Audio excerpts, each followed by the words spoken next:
Hola, buenas, ¿cómo les va? Les habla Alex González.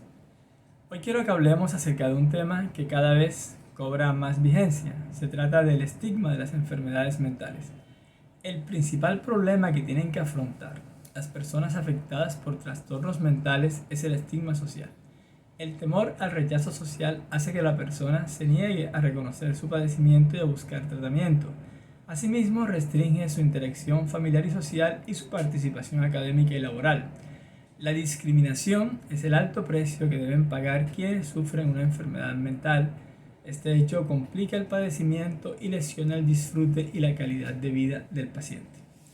A pesar de que se cuenta con avances en la comprensión biopsicosocial de las afecciones mentales, en términos generales le cuesta trabajo a la población entender y aceptar que el padecimiento de un trastorno mental es la expresión de una alteración a nivel cerebral. Por supuesto, no basta con la simple genética, por ello se emplea el término biopsicosocial.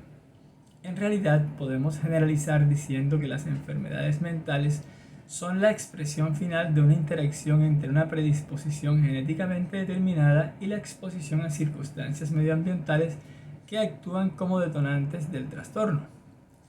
Tal vez parte de la dificultad para aceptar que las alteraciones de las emociones y del comportamiento tienen su asiento en el cerebro se debe a que, a diferencia de lo que ocurre con otros órganos, las manifestaciones de aquel son abstractas o complejas. Es más fácil entender que los músculos y los huesos sirven para moverse que comprender que funciones impalpables como los sentimientos, las reacciones emocionales, la memoria, el pensamiento y el temperamento tengan su respaldo en la anatomía, la fisiología y la bioquímica. Dicho en otras palabras, aunque aparentemente sea algo evidente, probablemente no sea fácil entender que las funciones mentales tienen su asiento en un órgano. Reflexionemos un poco. Si es difícil aceptar que las ideas, emociones y comportamientos considerados normales son el resultado de la biología del cerebro, es mucho más difícil comprender que los comportamientos considerados anormales son la expresión de procesos fisiopatológicos del mismo órgano. En este punto debo hacer un paréntesis y anotar que no me gusta emplear los términos normal y anormal para referirme a las variaciones en la expresión de las funciones mentales. Prefiero hablar en términos de funcionalidad. Como bien lo notó Freud, la normalidad es una ficción ideal.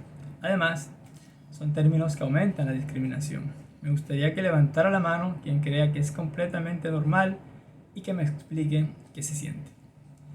Voy a poner un ejemplo. En Colombia hay 50 millones de habitantes aproximadamente. El 40% de la población colombiana ha padecido o va a padecer un trastorno mental. ¿Quiere eso decir que en Colombia hay 20 millones de personas que son anormales? Parece que no. Me parece que es algo sumamente discriminatorio y exagerado. Volviendo al tema que nos ocupa, la discriminación hacia las personas que sufren trastornos mentales está tan generalizada que incluso se manifiesta entre los profesionales de la salud. No me refiero al trato deshumanizado que en no pocas ocasiones se da a los pacientes en clínicas, hospitales y fuera de ellos, sino a la manera en que son percibidos debido a su condición. Con frecuencia se emplea el término psiquiátrico para referirse a quien padece desde un trastorno de ansiedad hasta una esquizofrenia, todo el mundo en el mismo saco. Como se ve, es un trato denigrante y peyorativo. Una expresión que se usa con frecuencia para referirse a quienes reciben tratamiento farmacológico para un trastorno mental consiste en decir que está medicado. Esta expresión dista mucho de la comprensión, la empatía, la solidaridad y el respeto. En realidad, se emplea con la intención de decir que la confiabilidad e idoneidad del sujeto son dudosas por el hecho de encontrarse bajo tratamiento psiquiátrico. Mi pregunta es muy simple. ¿Qué hay de malo en recibir tratamiento para un padecimiento? ¿Acaso no es peor dejar que los trastornos avancen y nos perturben y trastoquen la existencia? Así que, en vez de decir de manera irresponsable e irrespetuosa que alguien es psiquiátrico y está medicado, debemos recordar de manera respetuosa y considerada que se trata de una persona aquejada por un trastorno mental, lo que le puede pasar a cualquiera, y que tal como debe ser está siguiendo el tratamiento prescrito a conciencia por su psiquiatra. A propósito, debemos recordar que gracias al descrédito que se les ha dado en los medios, los medicamentos de uso en psiquiatría tienen pésima reputación entre el público general. La mayoría de la gente cree, sin bases por supuesto, que sin excepción todos estos fármacos mantienen al paciente en estado de sedación y le causan dependencia. Nada más alejado de la realidad. Gracias a la mala publicidad, los pacientes se rehúsan a acatar las prescripciones a la vez que familiares y allegados torpedean el proceso terapéutico pasando por encima de lo convenido en la consulta.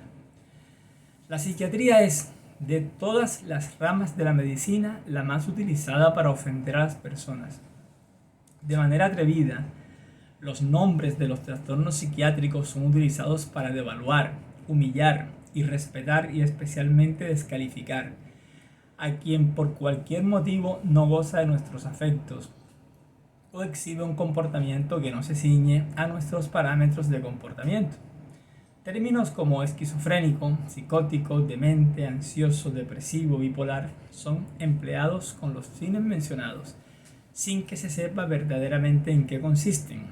Lo peor es que incluso los médicos caen en este vergonzoso hábito. Las devastadoras consecuencias de estos malos hábitos son las mencionadas al principio de esta conversación. Las personas no aceptan su diagnóstico, no buscan atención, rehúsan el tratamiento y se avergüenzan ante una sociedad que debería avergonzarse ella de su ignorancia y de su insensibilidad. Es cierto que en los últimos años se ha prestado cada vez más atención a la salud mental, eso es verdad. Sin embargo, faltan medidas más enérgicas para combatir el estigma. Todavía, cuando se habla en contra del estigma, la palabra psiquiatría no aparece. Se limitan a hablar de psicología o hablan en términos de una pseudopsicología positiva, pero no se afrontan verdaderamente los problemas, brindando a la población general la educación suficiente en estas materias para que tengan un conocimiento más objetivo y no caigan en la discriminación ni en el temor a buscar ayuda. Espero que este video haya sido de su agrado y que sirva para combatir un poco la discriminación en los trastornos mentales. Muchísimas gracias por su atención. Hasta la próxima.